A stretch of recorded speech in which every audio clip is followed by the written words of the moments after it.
तो हम पढ़ रहे हैं आर्य संस्कृति की पहचान। यूँ तो आर्य और आर्यों को जानना बहुत ज़रूरी है, क्योंकि इस देश को आर्यावर्त भी कहते हैं। तो ये जानना ज़रूरी है कि हम कौन हैं या आर्य कौन थे।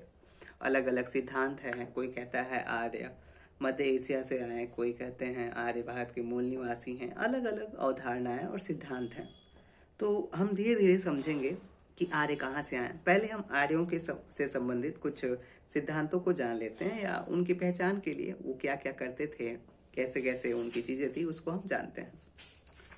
तो हमें ये जान लेना ज़रूरी है कि उस समय क्या क्या चीज़ें थीं, ये किन किन क्षेत्रों में रहते थे। तो ये जान लेना ज़रूरी है कि पाकिस्तान, कश्मीर, अफ़गानिस्तान, काबुल, ये कुछ ऐसे क्षेत्र हैं, मध्य एशिया के कुछ क्षेत्र हैं जो उस समय के लिए प्रासंगिक हैं और थे भी या अभी भी हैं। पर जब हम आर्य की बात करें, इंडो आर्यन की बात करें, मध्य एशिया और ये सब चीज़ें या जगह आ जाते हैं। अब हम बात करते हैं घोड़े और उनके पालन और प्रसार पे। तो घोड़ा आर्य संस्कृति की अपरिहार्य विशेषता है, क्योंकि इसने भारोपीय प्रारंभिक जीवन में महत्वपूर्ण भूमिका निभाई। घोड़े के लिए ऋग्वेद में अश्व शब्द है, और संस्कृत, अवेस्तन, ग्रीक, लैटिन और अन्य भारोपीय भाषाओं में इसके लिए समतुल्य शब्द ही हैं। प्राचीन समय में विशेष रूप से वैदिक और अवेस्तन में कई व्यक्तिगत नाम अश्व केंद्रित हैं। प्राचीन वैदिक काल में 50 से अधिक घोड़े और 30 रथ के नाम हैं। इसी तरह अश्म या अश्व अवेस्ता में कई ईरानी प्रमुखों के नाम का हिस्सा है। हेरोडोटस द्वारा वर्णित कुछ ईरानी जनजातियों के नाम घोड़े के नाम पर रखे गए। ऋग्वेद में 215 बार अश्व शब्द विभिन्न रूपों में आया है, जबकि किसी अन्य जानवर का इतना उल्लेख नहीं है। गौ यानी कि गाय शब्द 176 बार और वृषभ यानी कि बैल शब्द 170 बार।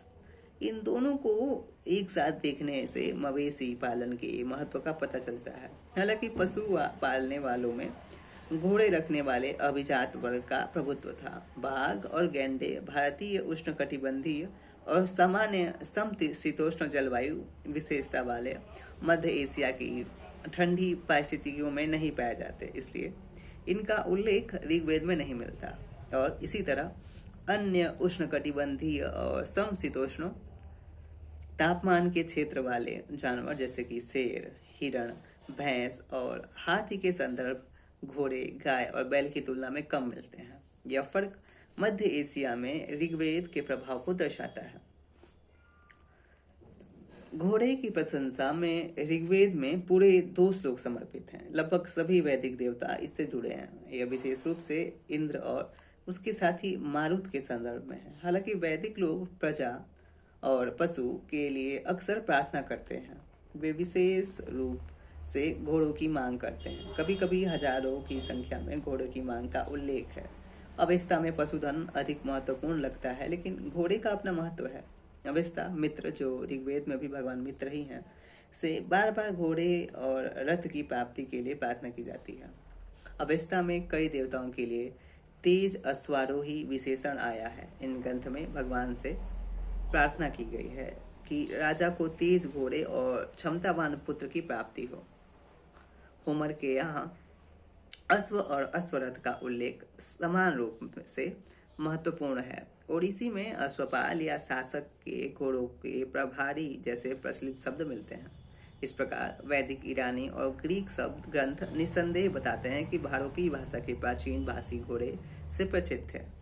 शुरुआती दौर के पालतू घोड़े भारतीय उपमहाद्वीपों से काफ़ी दूर पर पाया गया। यह महत्वपूर्ण है कि पश्चिम में दनीपर नदी और पूर्व में वोल्गा नदी के बीच सबसे अधिक संख्या में घोड़े दिखाई पड़ते हैं।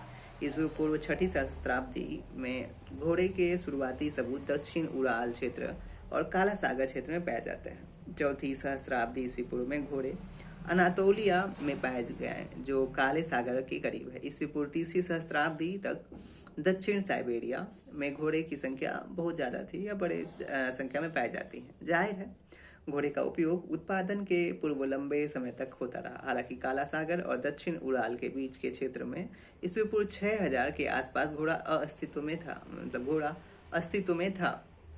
लेकिन यूरेशिया में यह लगभग ईस्वी पूर्व 2000 में